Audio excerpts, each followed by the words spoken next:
Hello my dear students, in the earlier classes we have discussed about zeros of a polynomial और special type जो polynomial की थी उसके बारे में चर्चा की थी।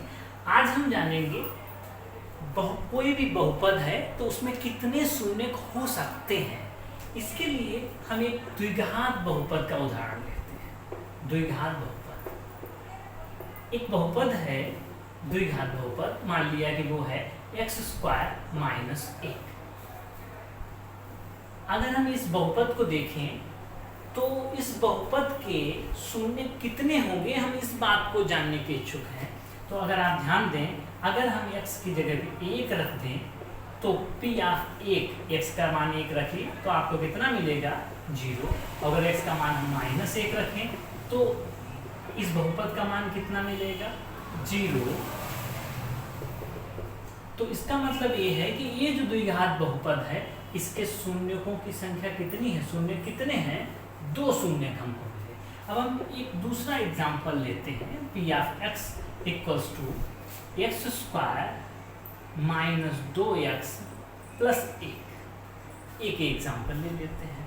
अगर हम इसमें ध्यान दें तो a जो है वो x - 1 का होल स्क्वायर भी लिख सकते हैं। x - 1 का whole square, a² + b² - 2ab। तो यहाँ पर अगर हम जानना चाहें कि इसका कोई ऐसा मान है x का जो हम इसमें रखें और हमें क्या मिल जाए, शून्य मिल जाए, तो आप लोग कहेंगे सर x बराबर 1 रख दीजिए। तो हमने 1 रख दिया, p ऑफ 1 इक्वल्स टू 1 - 1 का वर्ग, क्या मिला 1 - 1 दैट मीन्स 0। इसका मतलब x का सिर्फ एक मान हमको मिला, तो इसमें शून्य कितने होंगे, 1 होंगे। शून्यकों की संख्या कितनी होगी, 1 होगी। कुछ ऐसे भी कह सकते हैं कि चूंकि 1 रखने पर भी 1 मिल रहा है, फिर दोबारा आगे चल के अगर हम देखेंगे कि ये चूंकि द्विघात बहुपद यहाँ पर है तो आपने x बराबर 1 रखा तब 0 मिल रहा है। कभी कभी हम अपनी शब्दावली को परिवर्तित करते हुए ये भी कह देते हैं कि इसके 2 शून्य होंगे लेकिन दोनों समान होंगे, और वो कौन से होंगे, 1। फिलहाल अभी तक आप ये देखते हुए चलिए कि इसके शून्य कितने हैं 2 और इसके शून्य कितने हैं 1। अब हम एक तीसरा एग्जाम्पल लेते हैं, p of x equals to x² plus 1। अगर हम कहें कि x का कोई मान बताइए जो रखें और वर्ग करें और 1 जोड़ें तो 0 मिल जाए। क्या x का ऐसा मान संभव है? तो आप पाएंगे कि x का कोई भी मान ऐसा नहीं है जो हम इसमें रखें और इसका मान क्या हो जाए, 0 हो जाए। इसका मतलब ये हुआ कि इसके जो शून्यक हैं उनकी संख्या कितनी होगी, 0 होगी। यहाँ पर जब भी कभी हम शून्य की बात करते हैं तो वो बात करेंगे हम वास्तविक संख्याओं से संबंधित, क्योंकि आपके क्लास 10th में सिर्फ वास्तविक संख्याएं हैं। तो जब भी कभी हम कहेंगे किसी भी बहुपद के 2 शून्य हैं, इसका मतलब जो 2 शून्य आ रहे हैं 1 और -1, वो कैसे होंगे, वो वास्तविक संख्याएं होंगी। तो यहाँ पर भी अगर मैं कह रहा हूँ कि x का कोई ऐसा वास्तविक मान बताइए जिसका वर्ग करके 1 जोड़ें तो हमें 0 मिल जाए, ऐसा कोई मान संभव नहीं है। तो यहाँ a भी द्विघात बहुपद है, a भी द्विघात बहुपद है और a भी द्विघात बहुपद है, लेकिन दोनों इन तीनों में आप देखें तो इसमें कोई भी शून्यक नहीं, इसमें 1 शून्यक है और इसमें 2 शून्यक है। तो इससे हमें एक रिजल्ट मिल गया। क्या रिजल्ट मिल गया कि किसी भी द्विघात बहुपद के अधिकतम 2 शून्यक हो सकते हैं, इससे ज्यादा शून्य नहीं होंगे। यानी कि अगर द्विघात बहुपद है तो उसके शून्य की जो संख्या होगी वो कितने होंगे, 2। इसको अगर हम और जनरलाइज कर दें तो हम क्या कहेंगे कि अगर हम n घात का बहुपद ले लें, एक कोई n घात का मैंने बहुपद ले लिया, ये 0x की पावर n प्लस a1x की पावर n - 1, एक डिसेंडिंग ऑर्डर में है, वही क्रम में है, मानक रूप में लिख रहा हूँ बहुपद का, a2x की घात n - 2 and so on plus an। ये n घात का बहुपद है। अगर हम पूछें इसके बेसिस पर कि इस बहुपद के अधिकतम कितने शून्य हो सकते हैं, तो इसके अधिकतम जो शून्यक होंगे, अधिकतम शून्यक n हो सकते हैं, इससे ज्यादा शून्य नहीं होंगे। तो कोई भी बहुपद है उसकी जितनी घात होगी उतने ही उसके शून्य हो सकते हैं।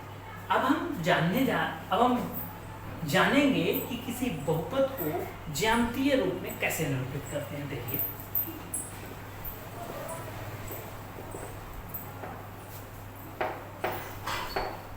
बहुपद का ज्यामितीय निरूपण।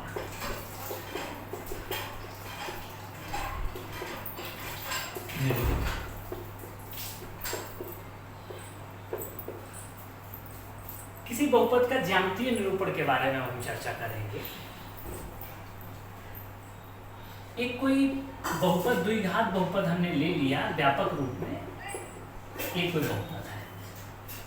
ये बहुपद ज्यामिति में, देखिए जब हम गणित में चीजों को ज्यामिति से संबंधित कर देते हैं तब चीजें समझना बहुत आसान हो जाता है।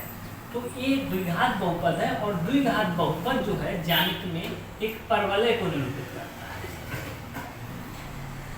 देखिए, अगर a का मान, इसमें दो केसेस रहेंगे। अगर a का मान 0 से बड़ा है तो ये जो बहुपद होगा वो अपवर्ड पैराबोला होगा, इसको पैराबोला बोलते हैं, यानी कि ऊपर की तरह खुलेगा पैराबोला। इसको बोलते हैं, अगर a का मान 0 से छोटा है तो ये डाउनवर्ड पैराबोला। कोई ये भी पूछ सकता है कि a का मान अगर 0 हो गया तो वो द्विघात समीकरण ही नहीं रह जाएगी, क्योंकि यहाँ पे एक प्रतिबंध रहता है कि a का मान 0 नहीं होना चाहिए और b और c क्या होने चाहिए, वास्तविक संख्या होना चाहिए। b और c कुछ भी हो लेकिन a 0 नहीं होना चाहिए, तभी हम इसको द्विघात बहुपद कह पाएंगे। द्विघात बहुपद को हम परवलय के द्वारा निरूपित करते हैं। ये एक सिचुएशन पर डिपेंड करेगा कि ये अगर धनात्मक हुआ, एक इज ग्रेटर देन 0 का मतलब है धनात्मक, अगर धनात्मक हुआ तो परवलय किस तरह से खुलेगा, ऊपर की ओर खुलेगा, और अगर डाउनवर्ड है तो परवलय किधर की तरफ खुलेगा, नीचे की तरफ खुलेगा। तो बहुपद का आज हमने सीख लिया ज्यामितीय निरूपण कि बहुपद में अगर कोई द्विघात बहुपद है तो उसको वो किसको निरूपित करता है, परवलय को। ऐसे ही अगर कोई रैखिक बहुपद है तो ये ज्यामिति में एक रेखा को निरूपित करता है। आप पढ़े भी होंगे और फील भी किए होंगे, रेखा का चैप्टर रहता है सरल रेखा, तो y बराबर mx प्लस c रेखा का समीकरण होता है, या x plus B Y plus C बराबर 0, ये भी एक रेखा का समीकरण होता है। तो ये जो रैखिक बहुपद है ये किसको निरूपित करता है, ये रेखा को